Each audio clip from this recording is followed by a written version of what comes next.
Hi, this is Ken Griffey Jr. Let's play Major League Baseball.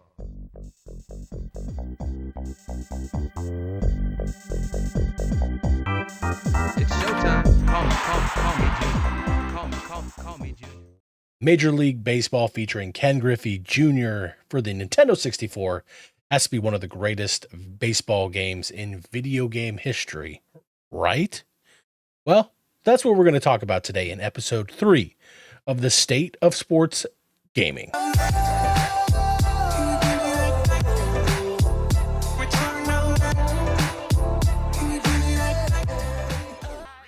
Hey, what's going on, YouTube? Welcome back to MacDub TV. Sorry that it's been a while since we've gotten a podcast episode out. Basically, this entire month of July, I just went on a huge bender and just threw my life down the drain. Just kidding. Basically, life happened, technical difficulties, all that jazz, but we're back. It's the middle of July. We just had the All-Star break. We're about to have the trade deadline. We're about to find out who's buyers, who's sellers, and we're about to see who's going to make a playoff push in Major League Baseball. But who cares about all that? Well, you might if you actually like baseball. But we're not here to talk about actual baseball. We're here to talk about the virtual world, which is baseball in video games.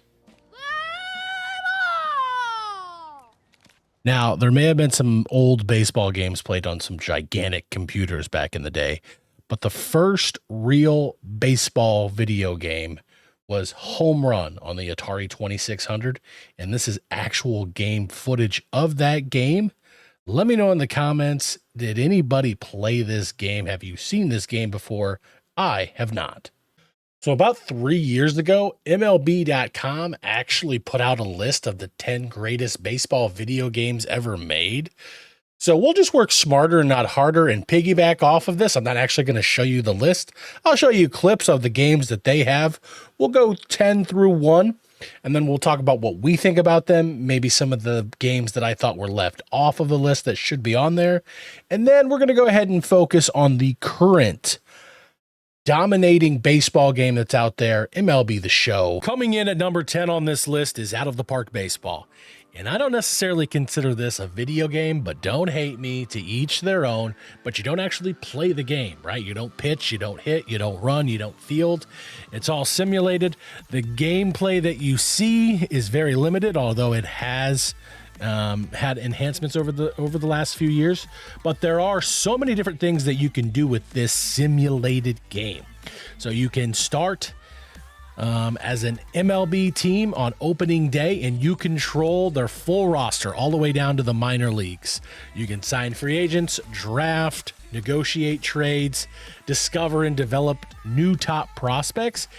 You can do this offline, or you can do this in an online league with other humans, which I think is absolutely fantastic. There's also so much customization you can do with this. Build and customize your own fictional baseball world, so you can get rid of Major League Baseball if you want. And you have over 800 custom team logos. So from a customization standpoint and a content creating standpoint, so many things to do with this. And I think that is why this is so popular. It was voted as number 10 best video game baseball franchises. I use that term video game loosely, but at the end of the day, a lot of people enjoy this. So coming in at number 9 on this list is a game called Base Wars from Nintendo. And now that I look at this game and I read through this list a little bit more from MLB.com, the less credibility it has, because what is this? Robots playing baseball. I have never seen this game, never heard of this game. I mean, back in the day when I was a kid, if I played this on the Nintendo, I'm sure I would have loved it. Have any of you ever played this video game? Look at this. Now, it does say on the list on MLB.com, is this one of the best games ever made? No, but is it the only game baseball-wise that is set in the 24th century? Yes. So, robots, baseball, Nintendo. If you like those three things, you'll probably love this game. Oh, shit. Looks like they may fight. Okay, now I like this video game, and now I want to get my hands on. I have an NES Classic. I don't know if you can play this game on it, but you can kill each other. These are dead robots, deadly robots, dead robots. What an idiot. Also, Base Wars. Want to play? Coming in at number 8 is EA Sports' Triple Play, and yes, this is what it looked like you could play in the living room stadium. That's a chandelier. Those are family pictures. Hank Aaron is hitting dingers into the kitchen here. It looks like this is some sort of maybe home run derby with Hank Aaron versus Frank Robinson. So the graphics, yeah, right? This doesn't look that great. This is late 90s. But this living room stadium is pretty cool. And I think this paved the way for customization that you see in video games now, or at least a lot of video games, where you can create your own custom stadiums and things like that. So Triple Play Baseball comes in at number 8. Coming in at number 7 on the list is MLB Slugfest. It's actually the first game that I played so far on this list. It was in the early 2000s, like 2003, 2004. This is an arcade style, so this is going to be similar to your NBA Jam and NFL Blitz. As you can see there, you can fight. Now, the extra stuff that's popping up on the screen here, like the extra, those little effects right there, the POW, that's actually the content creator's video that we're watching. But this is how the game played, right? The guys on fire remind me of like the NBA Jam heating up, but Slugfest, number 7, and I think a lot of you would probably have this higher on the list. Coming in at number 6 on the list is NES's RBI Baseball. And if you're a certain age, I think this is a fan favorite. Not necessarily a boomer, but if you're in your late 30s, early 40s, and so on, you probably played this game, and this was a childhood memory of yours that you have that's very fond to think of. Now, the thing about this game is it was the first baseball game to have a license with the MLBPA, the Players Association. So players got a cut of it. It had players in it. I think Nolan Ryan was the most notable player in this game. It didn't have a license with the actual league, so the teams were just the city name, not the actual team names. I think there were 8 teams in it, but Nintendo's classic RBI Baseball is number 6 on this list. Coming in at number 5 on the list is another video game that I've never heard of or played. It's Baseball Stars on the Nintendo. And the great thing about this game, as I'm doing my research, is it was the first baseball game to allow you to create your own player and your own team. And these are 2 aspects of video games that people really love, and actually they complain a lot about when there's a lack of customization now in a sports video game. But this was the first of its kind to do that. Also, the way that this worked is if you won games, your team earned money, and you could spend that money on upgrading your player. Another kind of aspect that is still around in video games. 1989's Baseball Stars set the foundation for what a lot of video games still use today. Okay, don't tell the other kids, but I speak English. I learned Spanish in school. The one and only Pablo Sanchez finally makes his way onto this list. Coming in at number 4, it's Backyard Baseball, a game that actually came out on the computer in 1997 and is still thought of as one of the greatest baseball games ever, mainly because Pablo Sanchez is probably the most OP fictional athlete in any video game, with the exception of maybe Bo Jackson. Coming in at number 3 on the list is the current king of the baseball world in terms of video games, mainly because it's one of the only games around, and that is MLB The Show. Now, this right here was a gameplay of MLB The Show 06, because that is the first year where they titled it MLB The Show. The main mode back in the day was you creating your own player, starting out in the minor leagues and trying to get them to the show, to the major leagues, and have a Hall of Fame career. You could be a pitcher, you could be any position, and that was the main game and the main reason that people bought this game, and it was a PlayStation exclusive. Now in 23, it is definitely switched. It is more focused on online play and Diamond Dynasty in a lot of people's minds. Pay to win, whereas Road to the Show is still a mode, but it's not played by very many, and a lot of people have complained that the mode is stale and lackluster and needs a whole lot of revitalization. Who knows if we'll ever get that, but MLB The Show comes in 3 on your list. 3 on your list. What an idiot. Coming in at number 2 on the list is Ken Griffey Jr. Presents Major League Baseball. Now, personally, I don't think this was the most popular Ken Griffey Jr. baseball game. I think that is hands down Major League Baseball featuring Ken Griffey Jr. for the Nintendo 64, the one that had the cheat code where you could hit a home run with Ken Griffey Jr. at any point. But the reason that I think this is on this list for MajorLeagueBaseball.com is that it spawned 3 other video games, all featuring and surrounding around Ken Griffey Jr. So I mentioned the Major League Baseball featuring Ken Griffey Jr. There was Ken Griffey Jr.'s Winning Run. There was also Ken Griffey Jr. Slugfest. So again, I think this game spawned all the popularity for the video games to come. And it was really the first video game that marketed the player and how popular Ken Griffey Jr. was, and not necessarily the game itself. According to MajorLeagueBaseball.com, the number 1 rated baseball game of all time is EA Sports' MVP Baseball 2005. Now I'm piggybacking off a Soda Drinks video where he agrees this is the best baseball game of all time, and maybe even the best sports game of all time. And there are so many reasons why people loved it. There were so many different modes. You could go back in time and play as legends. You could play the minors. You could do so many things with customization, with your sliders, and with what they call different scenarios for your dynasty or your franchise. You could customize the amount of teams that were in the league. You could change the amount of innings that were in a game. And before this, video games didn't allow that. And a lot of times now, video games don't allow that anymore.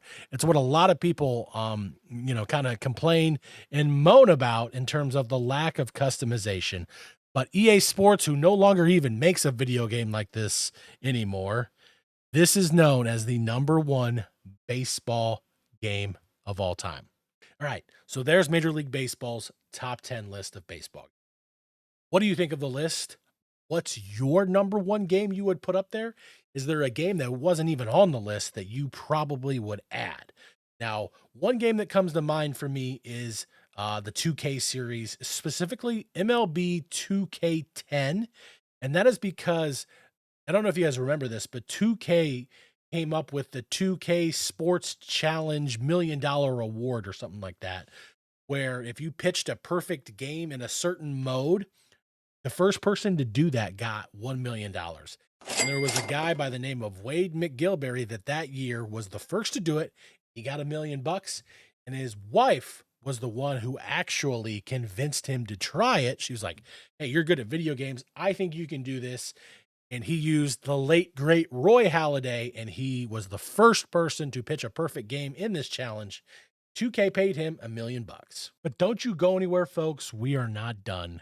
Now it is time to take a deeper look into what I called earlier the king of the baseball world right now, and that is MLB The Show 23. And to do this, I asked the help of a few of my good friends to give me their honest opinion about the game. What do I like the most and what do I like the least about MLB The Show? Well, that's kind of a loaded question, but I think the gameplay of MLB The Show is one of the top sports games out right now. I think the gameplay runs smooth. I think that it is cross-play between 2 platforms. I think that the gameplay itself has to be my favorite thing about MLB The Show because it is, in my opinion, it's the best playing sports game on the market right now. My least favorite thing about MLB The Show is point blank the Diamond Dynasty grind. I like the fact that we can get all these 99 cards without spending money, but I don't have 24 hours of game time to spend on every single season. It's a lot. The grind is absolutely ridiculous. I'd rather play just online, user to user, and get my cards that way, which it still can be done, but it takes a long time. So there you go. My favorite is the actual gameplay, and my least favorite is the grind. Hey everybody, it's Coach Player here. I was asked 2 questions. One, what's my favorite thing I like about MLB The Show 23, and what's one thing that I do not like about MLB The Show 23? One of the things I do really like about MLB The Show 23 is the content. There is a ton of content in this year's game. be it from programs, jerseys, cards, just a ton of content that I, as a gamer, really appreciate. One of the things I dislike about MLB The Show 23 is their new system in Diamond Dynasty, where you have to now basically start over with your Diamond Dynasty team and only and get rid of set 1 and only play with set 2 and set 3 cards. That's kind of the grind of it all. I wish you could. Obviously, I know they're going to go full boat as they get on them in set 5, 6, or 5, 6, and 7, or whatever they go. But for me, it's like almost starting over from scratch, and I kind of lost interest when they kind of did that. So those are the two things that I like and dislike about MLB The Show 23. Peace. All right. First of all, I really want to thank those two guys for taking the time and answering the questions that I asked them. Those are two of my really good friends who I met playing online video games.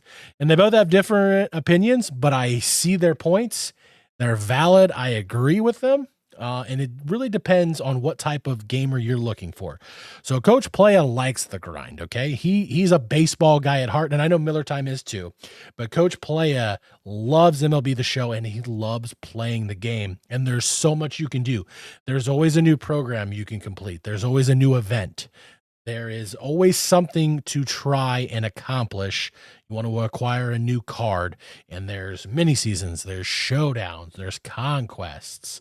There's all these different things that you can play. So if you just enjoy playing the game at its core, you enjoy playing the video game, you can spend days playing this game and never really getting bored with it.